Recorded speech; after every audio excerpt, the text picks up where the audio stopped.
Good morning guys. So nagbalik kita diri sa may intersection bala guys ang aton area. And guys, I see to my right.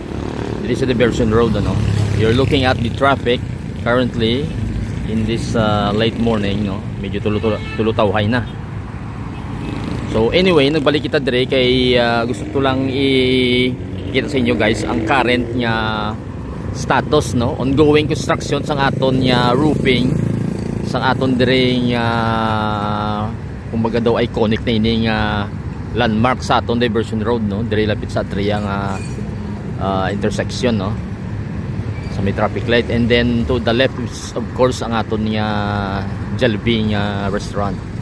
So anyway, ang ini kuno nga project ginhambal nila nga based sa information 4 million pesos kuno ang roofing sini, while ang below nga structure sing aton nga overpass is mga 20 million with the 2 elevators at both ends So kung i-proportionate nyo lang daw medyo mahal kuno ang roofing sini. So we will try to get some pictures nga daw gin-share nila. Try nato pangitao kumiyara kay daw medyo mahal ang project niya ini. Kag kung makita nyo ang iya ka SM nga overpass dira sa likod naton, iya ka SM bala guys nga footbridge man connecting the SM Strata kag ang mall nila So nami ganila pag-construct kay I think mas malaba ato Di daw simple lang man nga, importante matupan lang hindi ka maulanan kung magsaka ka diri sa pagtabok So currently amuni ang do halfway pa lang do may gintabon sila di kag mga structures nga para mag-support So amuna daw medyo dako ning issue tungkol kay 4 million gi kunong costing sini. So mabalaan na naton kung reasonable man gid ang presyo sang ila nga pag-construct sini. So currently siguro daw I'm not sure kung pwede ni siyang maagyan. Try lang natin magtabok para makita nyo guys.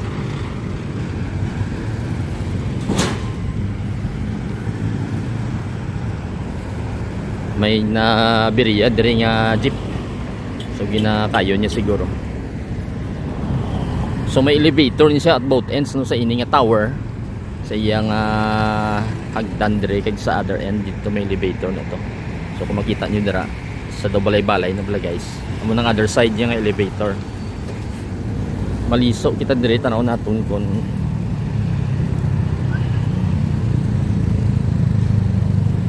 pwede siya bala magyan. Sa diri nga side ang iya sini nga elevator daw initially sang pag-open sini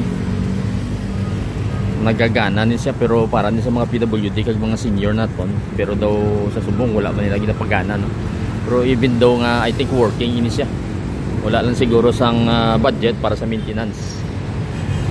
So ari dire ang nakabutang. So iya sang city engineer's office ang pag atop sang ini nga overpass. So ara man nila mga karatula dire. Kag diri man ang famous naton nga, if you remember gin-cover naton sa muna ang mga waiting sheds di ba sa may I think mga sobra 20 ni sila diri sa Diversion Road So ining mga waiting sheds diri mayari na diri nga waiting shed. So tatlo ni sa ka partition nga waiting shed standard na diri. Isa mayara man nga duwa lang ka partition, so tatlo ini siya. So currently kung tanaw naton do hindi basi partly ginapagyan Manila. So makita nato may nagasaka. So ongoing ang aton nga pag-atop sini. So may mga fixtures dira para mag-support sang kung ano man ila ibutang Kay vital ini nga area nga kay tanan nga tao nagatabok guys halin dito sa other side bala sang Diversion Road. Kung coming ka from atriya nga area kada matabok ka dire kag iconic man kinami ang iya nga pag-design sini pagpintura bala So muna siya kay colorful, then may mga signs dira kung makita nyo ang mga ruta sang kundi nga part magi sa imong destination So may mga signs nda, as well as sa other side may ara man. So muna yun, quick landing aton nga paglabay din rin, no, para makita nyo lang ongoing siya. Kita nato may mga tao nag-ulubra dito. Wala man dito timeline, so basta hopefully at least 6 months siguro, the most siguro 6 months, no, nga pag-ubra sini. So muna yun na guys, dali lang nga ito pagtika din rin, no, sa Diversion Road.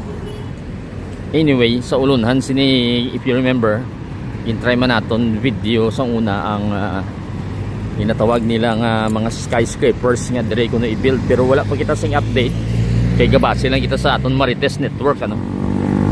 Pero anyway, ang last naton nga information is somewhere dire sa area nga ni kay dra may vacant lot na dra, pero may ara pa additional nga mga structures luwas to sa single nga 30 plus stories man, plus another twin tower nga mga structures kung i-build nila.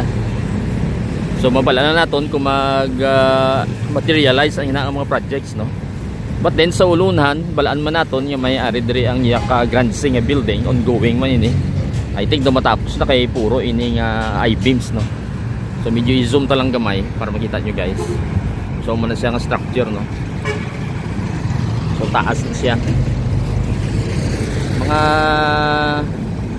daw 6 or 5 floors mo lang, pero daw taas na siya sa iyang flooring. Kado himo nila base nga daw isa naman ka daw hotel or event center, no. So muna ilagi na construct dire ongoing subong. Tulutaway ang traffic subong, then medyo gloomy. Mayara kita nga bagyo, pero daw wala gawa effect dire sa Iloilo sa subong.